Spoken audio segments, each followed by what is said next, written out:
Dans une villa dormaine, il y a une bougie solitaire. Bienvenue à Baguette Records les amis. David Bowie.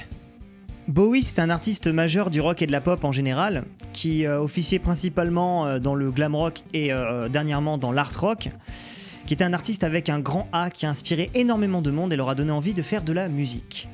Et c'est ça un bon artiste dans le fond, c'est un artiste qui en inspire d'autres. Et en cela, Bowie était très bon. Et même excellent si on prend en compte tous les artistes qui considèrent David Bowie comme étant leur papa spirituel. Il ne se contentait pas de sortir des albums, mais se réinventer à chaque fois, en créant un univers dans lequel ses auditeurs pouvaient se plonger, autour de personnages qu'il intégrait dans sa personnalité, comme Ziggy Stardust ou The Teen White Duke, qui influençaient sur sa sonorité. Et après, recommencer. Malheureusement, comme vous le savez, après presque une trentaine d'albums, ce qui est sans compter tous les enregistrements live et les compilations, David Bowie nous a quittés à l'âge de 69 ans le 10 janvier dernier.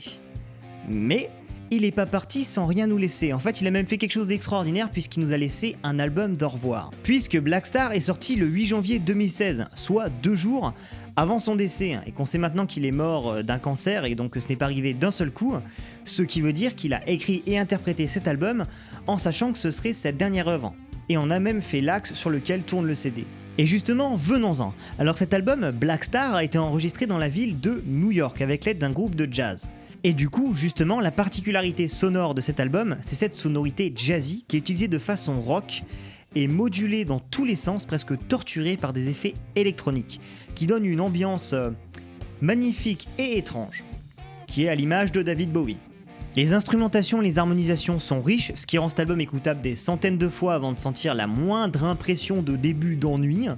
Les percussions vont dans tous les sens, il y a des solos de saxophone qui sont géniaux, et les parties de guitare électrique qui, je crois, sont jouées par David Bowie, sur la plupart des titres, il me semble, comme par exemple sur Lazarus ou sur le solo final du titre final de l'album. C'est un peu une phrase de merde. Sont très bien. La voix de Bowie, qui peut déjà être particulière, est elle aussi modifiée par des effets numériques sur certaines pistes, en doublant, triplant sa voix à des tonalités différentes. Un peu dans le même esprit que Björk dans son album Vunicura, pour donner une tonalité étrange au chant qui se rajoute à l'ambiance qu'avaient déjà créé les instruments. Mais sa voix n'est pas modifiée sur toutes les pistes, parfois elle est beaucoup plus humaine et même fragile. Je pense notamment au titre Tis Pity She Was a Whore, ou I Can't Give Everything Away, qui est la dernière track de l'album, et donc le message final de Bowie, qui est très touchant. Et quel message justement! Les textes sur cet album font référence à la mort et à l'héritage d'une façon très intelligente et presque détournée, parce qu'il reste libre d'interprétation. Bon, après, par exemple sur le titre Lazarus, Bowie nous prévient dès le début qu'il nous parle depuis le paradis. Donc cherchez l'interprétation. Et dans le single, là où on aurait pu penser que le terme Black Star renvoyait au fait qu'il était un artiste en marge ou une interprétation quelconque dans ces eaux-là, il devient plus ou moins évident qu'en fait il faisait référence au fait qu'il était une étoile éteinte. Une star morte qui laisse un héritage.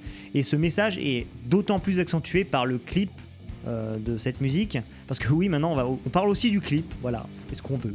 Donc vidéo où on voit représenter un crâne humain dans une combinaison de cosmonautes être récupéré et prié par des êtres étranges qu'on peut imaginer d'une galaxie lointaine. Et là, on peut imaginer qu'il s'agit du crâne de Major Tom, le personnage de Space Oddity, qui s'était perdu dans l'espace.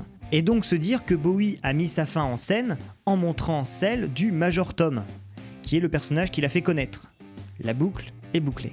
Il va même encore plus loin dans l'aspect au revoir rétrospectif dans le dernier titre de l'album, où il sample une de ses propres musiques, A New Career in a New Town, qui est une chanson qui parle du fait de recommencer à zéro dans un nouvel endroit. Un nouvel endroit qui, cette fois, serait un autre monde. Et cette piste, I Can't Give Everything Away, est d'autant plus touchante que Bowie parle du fait qu'il est triste de mourir finalement parce qu'il n'a pas tout donné, parce qu'il ne peut pas, parce qu'il n'a pas le temps de tout donner, de faire toute la musique qu'il voudrait faire. Ça, c'est... Il n'y a pas d'adjectif, c'est... Le seul truc qu'on pourrait critiquer, c'est le fait que mettre sa mort en scène, ça peut être un peu glauque. mais c'est aussi profondément beau. Et c'est surtout impossible à ne pas prendre en compte en écoutant ce disque. Parce que comme il est encensé par les critiques, on pourrait se dire que c'est en l'honneur de l'artiste et que c'est pas totalement objectif. Sauf que déjà, cet album c'est réellement un des meilleurs albums de David Bowie. Et en plus, sa mort fait partie du processus artistique et doit donc être pris en compte. Surtout que ça rajoute un poids énorme à l'album et le rend grave meilleur. Parce que des artistes qui parlent de la mort, il y en a plein, et David Bowie, lui, il en a parlé en l'ayant à ça de la face. Je pense qu'on est difficilement plus proche de la vérité là.